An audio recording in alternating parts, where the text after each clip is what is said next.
vydržal, aby som nemohla povedať do mikrofónu. Počúvaj, ja ti Monika teraz poviem niečo, hej, počúvaj mňa, môžeš sa vyjadriť, slušne popri tom, ako veď sa vyjadri ty a ja. A sú tu svedkovia a ti to poviem na rovinu, hej. Ja som ti povedal, keď veda nebudeš chcieť, ja si pôjdem s tebou na rande. Ježišmária, to si chcel povedať. Áno, ticho buď.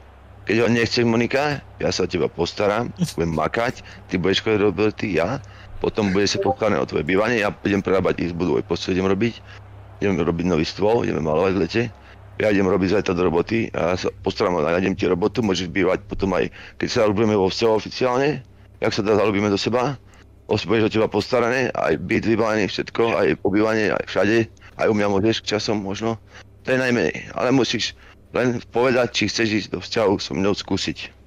Dáme rande, povedz, ak to chceš, ak či veď súhlas. A povedz mi na rovinu teraz úprimne, chceš to? Tak? Ja ťa hneď zoberiem. Ja ti to vrajím vážne. Ja ti to vám vážne, ja ti to randu nerobím, ja ti vám rád. Ale ja ti teraz vážne idem niečo povedať, že proste o vzťahu sa teraz nechystám ísť do nejakého ďalšieho vzťahu. Ani so mňou nechceš? Ja sa o teba postaram, ja som... Ale ešte nevyřešenej tejto, to je... vášeň. Ja ti dám všetko, ja makám ako Fredka, ja by som ti dal všetko. Ale so mňou môžeš. Musíš ísť hneď so mňou do druhého. Legenda sa neodmieta. Počúvaj, jak mňa odmietneš, tak si piča najväčšie. To je pravda. Jak mňa odmietneš, tak si odmietneš. Lebo takého človeka, ako som ja, lepšieho na svete skurvenom nenájdeš, ti hovorím rovno.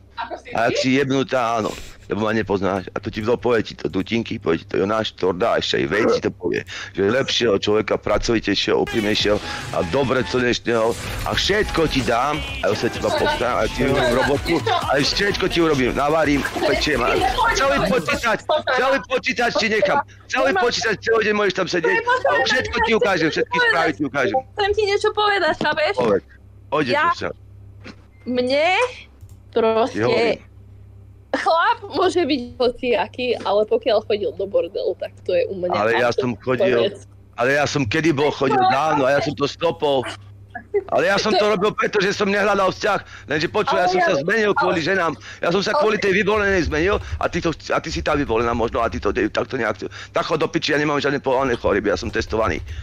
A už si robil tie one? Mám všetko v krvný obraz, všetko v poriadku. Som zdravý ako repa, Monika. A ja by som ti všetko dal. Ja aj makal s tebou, aj v robotu ti iba, aj sebe. Ja mám roboty dosť. Ja musím mať vôľu a musím ma počúvať v dobrom a ja budem teba počúvať, dám ti všetko, srdiečko. Všetko ti dám Boha. Ty ma nepoznáš, nech si to veď povie, aký som aj spokoj Jonáš. Hovorím ti, ako to je. Nevieš. Ty sa nedáš šancu človeku sa zmeniť, kurva. Pochop, že ja som neriešil vzťahy do piči, ja som mal vzťah. Najlepší na svete vzťah som mal, kurva. Všetko mi dal. Dobre, nechaj ma, môžeš ma pustiť slovu do piči? No hovor. Ja ti hovorím, že toto mi proste vadí na chlapov, že toto by robili. Ale ja by som to v živote nespravil, v živote by som to nespravil. Ja viem, že by si to v živote nespravil, ale proste... Ale prečo mi nedáš aspoň šancu, kurva? Tak mi ju aspoň daj to pič, daj mi ju. Tam ide o to, že ja si teraz proste nechystám sa ísť do vzťahu nejakého ďalšieho z jedného do druhého, chápeš? Lebo proste... Nie z jedného do druhého, ty ideš z hotového na ešte hotovejší. Chápeš?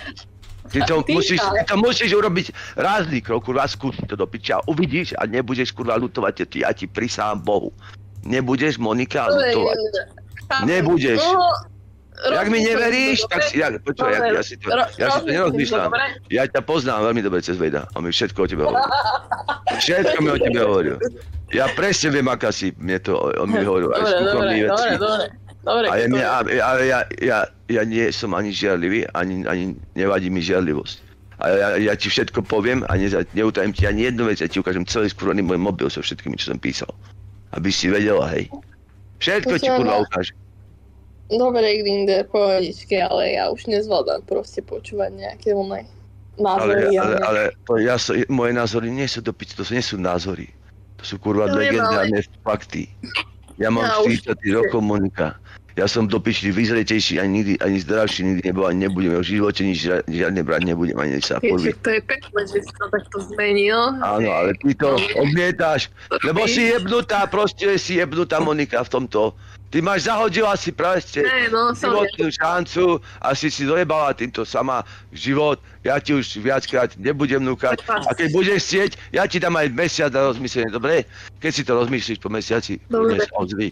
Môžeš si so mnou kľudne aj písať, kľudne si budeš písať popri tvojom frajerovi a uvidíš do piči. A ukážem mu ešte aj moje rozhovor. Počúvaj, Monika, lepšieho chlapa nenájdeš, fakt. Dobre, chlapci, ja idem ku vám a počkaj. Dajte mi sekundu. A držte piču už, ja som unavený ako koho z roboty, celý deň som robil 2 dní po sebe. A ešte zajtra idem ešte do roboty znova celý deň do 6. večer. Od rána 6. Ty kokos, Šajo, ty takto makáš?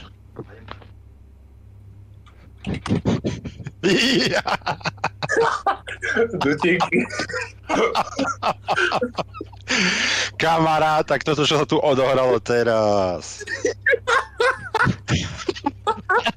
A strašný úlet.